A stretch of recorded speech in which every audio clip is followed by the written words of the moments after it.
멋진 신세계 제15장 사망자들을 관리하는 파크 레인 병원의 하급 직원들은 각각 84명의 붉은 머리 여자들과 78명의 검은 장두형 남자 쌍둥이들인 두 보카nov스키 집단 162명의 델타들로 구성됐다.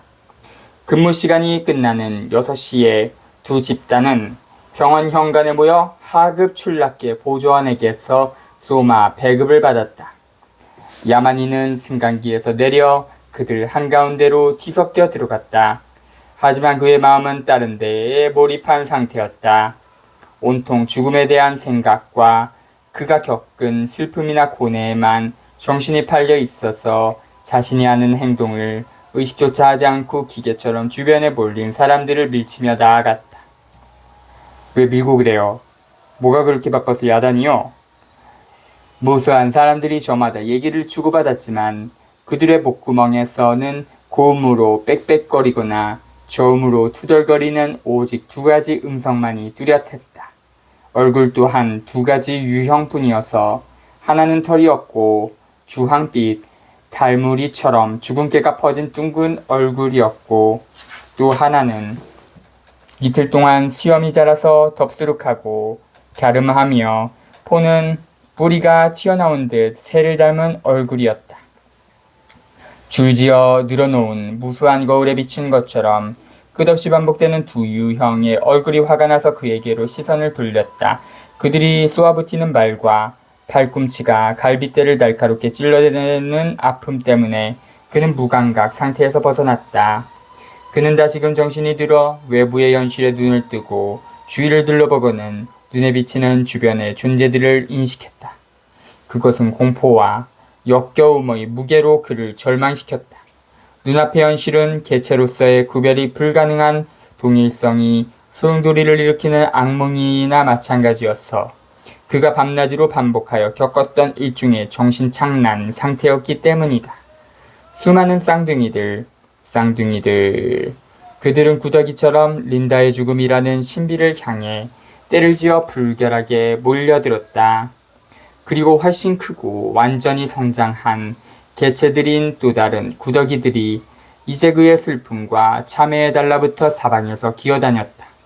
그는 흠칫 동작을 멈추고 당혹과 공포에 질린 눈으로 주변에 몰려든 황갈색 집단을 멀거니 쳐다봤다. 그의 키는 그들보다 머리 하나가 컸기 때문에 한가운데에 홀로 우뚝 높이 솟았다.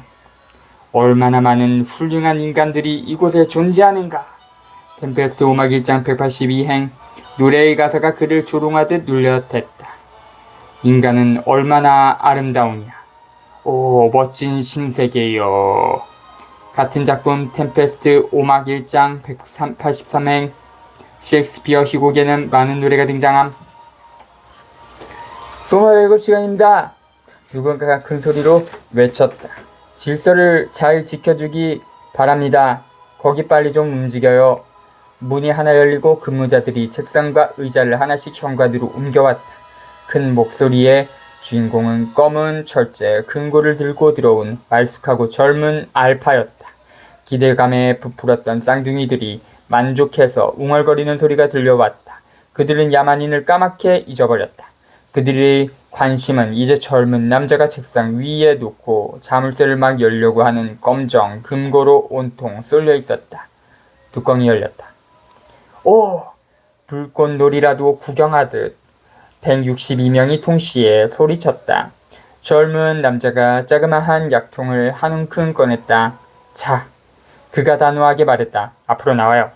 밀지 말고 한 사람씩 차례대로요.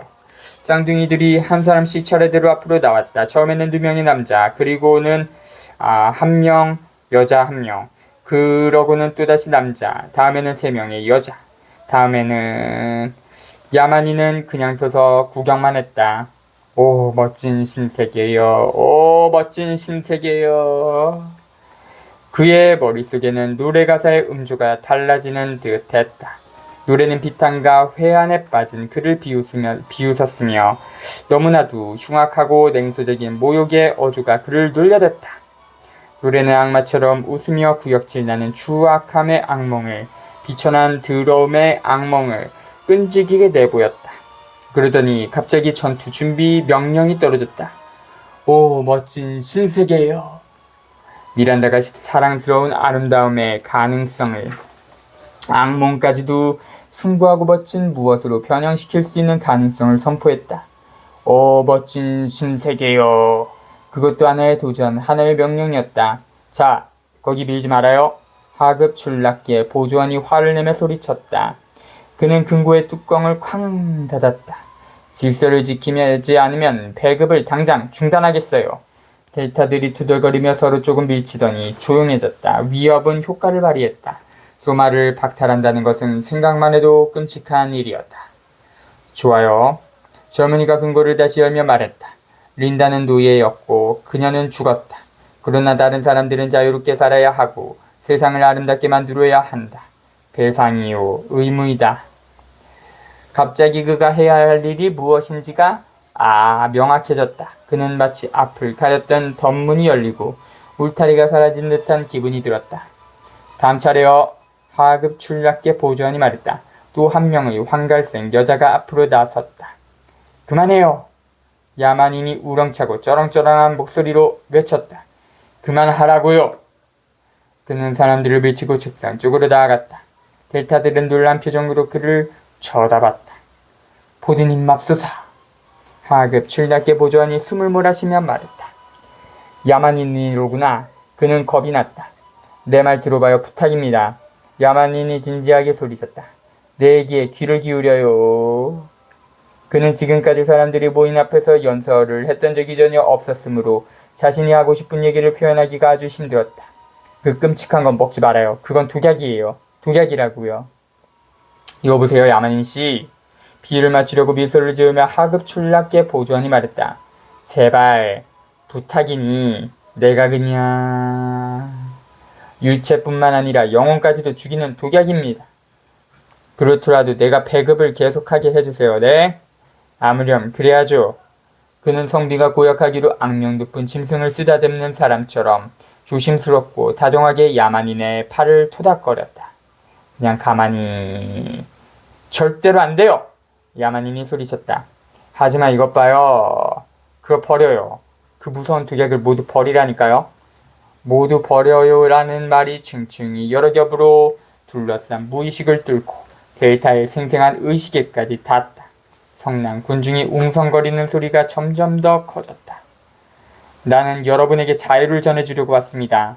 쌍둥이들에게로 다시 돌아서며 야만인이 말했다. 나는 여러분에게 하급 출납계 보조원은 더 이상 얘기를 듣지 않고 현관에서 빠져나가 전화부에서 연락처를 찾았다. 자기 방에 없어요. 버나드가 간략하게 말했다. 내 방에도 없고 당신 방에도 없어요. 아프로디테움에도 없고 본부나 대학에도 없어요. 도대체 어디로 갔을까요? 헬르모츠는 어깨를 으쓱했다. 그들은 늘 만나는 곳들 중에 어디선가 야만인이 기다리려니 예상하며 일터에서 돌아왔지만 그의 모습은 어디에도 눈에 띄지 않았다. 헬르모츠의 4인용 스포츠콥터를 타고 비아리츠로 가볼 계획이었던 터라 그들은 당연히 짜증이 났다. 그가 곧 나타나지 않으면 그들은 저녁 식사에 늦으리라. 5분만 더 기다려보죠. 헬르모츠가 말했다. 그때까지 않으면 우리끼리 그냥. 그의 말은 전화가 울리는 바람에 중단됐다. 그는 수화기를 집어들었다. 여보세요, 나예요. 그러더니 한참 동안 얘기를 듣고는 보드님 맙소사 라고 투덜거렸다. 당장 할게요. 왜 그래요? 버나드가 물었다. 내가 아는 친구한테서 온 전화인데 파크레인 병원에서 근무하는 사람이에요. 헬르몰츠가 말했다. 야만인이 그곳에 있다고 하네요. 미쳐버린 모양이에요. 어쨌든 급하게 됐어요. 같이 가겠어요? 그들은 함께 복도를 따라 서둘러 승강기로 갔다. 여러분은 노예로서 살아가는 신세가 좋습니까? 그들이 병원으로 들어서자 야만인은 이런 말을 하는 중이었다. 그의 얼굴은 상기되고 눈은 열정과 분노로 번뜩였다. 여러분은 아기처럼 살아가는 것이 좋습니까? 그래요, 아기들. 질질 울고 토하면서 말이에요. 야만인은 그들의 짐승 같은 우매함에 화가 치밀어서 자기가 구하러 온 사람들에게 모욕적인 욕설까지 퍼부으며 덧붙여 말했다. 모욕적인 그의 말은 거북의 등 껍데기처럼 굳어버린 그들의 웃는 함에 부딪혀 튕겨 돌아왔고 그들은 둔감하고 심술궂은 불만의 표정이 담긴 멍한 눈으로 그를 물끄러미 쳐다봤다. 그래요. 개우면서 말이에요. 그는 소리를 지르다시피 했다. 슬픔과 회한, 연민과 의무감 따위의 감정은 그의 주변에 보여 선 인간 이하의 괴물들에 대한 강력하고도 벅찬 중어 속으로 흡수됐다. 여러분은 자유롭고 인간다운 사람이 되고 싶지 않습니까? 여러분은 인간성과 자유가 무엇인지조차 이해하지 못합니까? 경루는 그의 언변을 차츰 유창하게 만들었고 그의 입에서는 어휘들이 마구 쏟아져 나왔다. 이해를 못하겠나요? 그가 되풀이해서 물었지만 질문에 대한 응답은 없었다. 그렇다면 좋겠습니다. 그는 음산하게 말을 이었다. 내가 여러분에게 길을 가르쳐주고 여러분이 원하지 않든 나는 여러분을 해방시킬 것입니다. 그러고는 병원 안뜰을 향한 창문을 열고 소마 정제가 담긴 약통들을 한 움큼씩 집어 마당으로 던져버리기 시작했다. 이렇게 방자하고 신성 모독적인 광경을 보고 놀람과 공포로 돌처럼 굳어버린 황갈색 군중은 잠깐 동안 침묵을 지켰다. 저 친구 미쳤구만. 휘둥그레진 눈으로 멍청하게 쳐다보며 버나드가 속삭였다. 저 사람들이 죽이려고 덤빌 거야. 저 사람들이... 갑자기 요란한 외침이 군중에게서 터져나왔으며 그들의 아우성은 물결치듯 무서운 기세로 야만인을 향해 밀려갔다. 보드님이시여, 그를 살려주소서. 버나드가 시선을 돌리며 말했다. 보드님은 스스로 돕는 자를 돕습니다. 그리고 헬르모츠 와스는 웃으면서 정말로 환희하는 웃음을 지으며 군중을 해치고 나아갔다. 자유를 찾아요. 야만인은 소리치며 한 손으로는 계속해서 소마를 마당으로 집어던졌고 다른 손으로는 그를 공격하는 사람들의 얼굴을 다 똑같아서 서로 구별이 가지 않는 얼굴들을 후려쳤다. 자유를 찾으라고요. 그리고 갑자기 그의 곁에 헬르몰츠가 나타났고 선량하고 다정한 헬르몰츠 역시 주먹을 휘둘렀다. 드디어 인간이 되어야 할 때입니다. 그러면서 존은 주먹을 휘두르는 틈틈이 열린 창문으로 독약을 한 줌씩 집어던졌다. 그래요, 인간요. 이제 독약은 더 이상 남아있지 않았다. 여러분은 자유를 찾았습니다. 델타들은 소리를 지르며 더욱 격분해서 덤벼들었다. 버나드는 싸움이 벌어지는 언저리에서 머뭇거리며 저 친구들 끝장이 났군. 이라고 말하더니 갑작스러운 충동에 이끌려 그들을 도와주려고 앞으로 달려나갔다.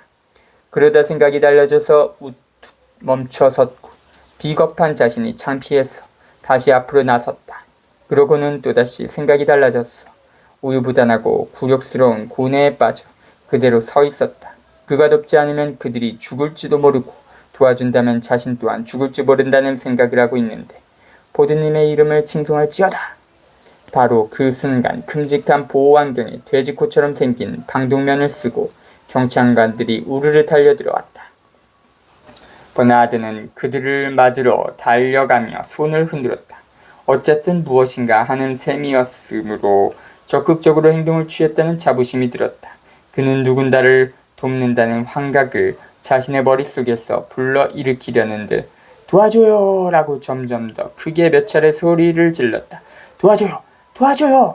도와줘요! 경찰관들은 그는 옆으로 밀쳐버리고 하던 일을 계속했다. 어깨에 분무기를 잠금새로 채워 부착시킨 세 사람이 짙은 소마 연기를 구름처럼 공중에 뿜어댔다. 다른 두 사람은 휴대용 합성 음악기를 틀어대느라 분주했다. 강력한 마취제를 장전한 물권총을 들고 다른 네 사람이 군중을 밀치고 들어오더니 사납게 대항하는 자들을 능숙하게 한 명씩 찍찍 쏴서 쓰러뜨렸다.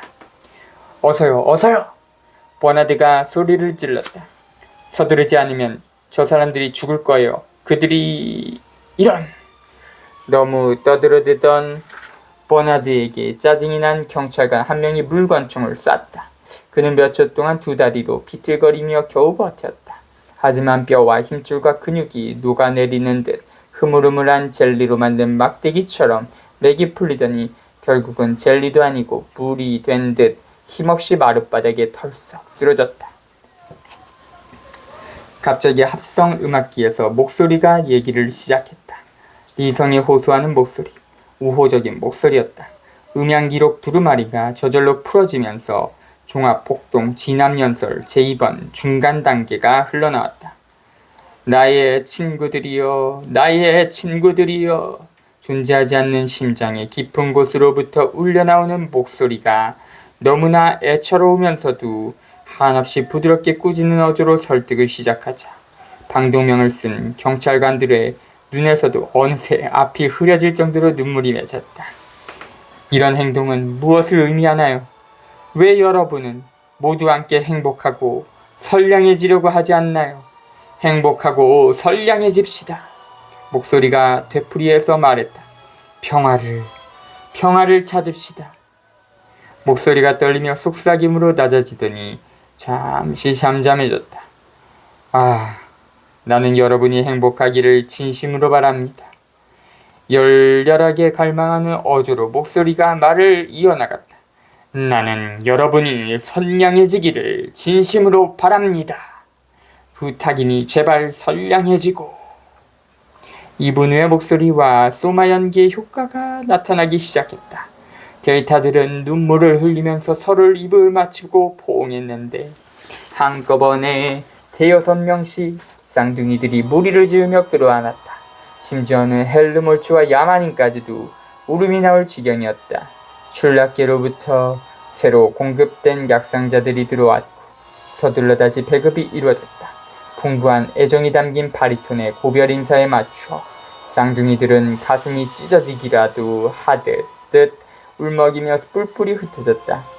안녕히 나의 다정하고도 다정한 친구들이여, 포드님의 가호가 있기를. 안녕히 나의 다정하고도 다정한 친구들이여, 포드님의 가호가 있기를. 안녕히 나의 다정하고도 다정한 친구들이여. 마지막 델타가 나간 다음에 경찰관은 스위치를 껐다. 천사 같은 목소리가 잠잠해졌다. 조용히 따라오겠어요? 경사가 말했다. 아니면 우리들이 마취시켜야만 할까요? 그가 위협적으로 물권총을 켜놨다. 우린 조용히 따라가겠어요. 찢어진 입술과 긁힌 목, 깨물린 왼손을 차례로 확인하면서 야만인이 대답했다. 헬르몰츠는 피가 나는 코에 손수건을 댄 채 시키는 대로 하겠다는 뜻으로 머리를 끄덕였다. 정신이 들어 다시 다리를 움직일 수 있게 된 버나드는 이런 난처한 순간에 가능한 한 남의 눈에 띄지 않고 얼른 문 쪽으로 가려고 했다. 이봐요, 거기 당신! 형사가 소리쳐 부르자 되짚고 마스크의 경찰관이 서둘러 방을 가로질러 와서는 젊은이의 어깨를 붙잡았다. 버나드는 결백하고 짜증스러운 표정으로 얼굴을 돌렸다. 도망을 친다고? 그는 그런 짓은 상상도 하지 않았다. 도대체 나를 왜 끌고 가려는 겁니까? 그가 경사에게 말했다. 난 정말 이해가 안 가요. 당신은 체포된 사람들과 친구죠. 그렇죠? 뭡니까? 버나드는 말을 하려다가 머뭇거렸다. 아니다. 그는 정말로 그 말을 부정할 수가 없었다. 친구 사이라는 것이 뭐가 잘못인가요? 그가 물었다. 그렇다면 따라오세요. 경사가 말하고는 경찰차가 기다리는 문을 향해 앞장서서 걸어갔다. 18.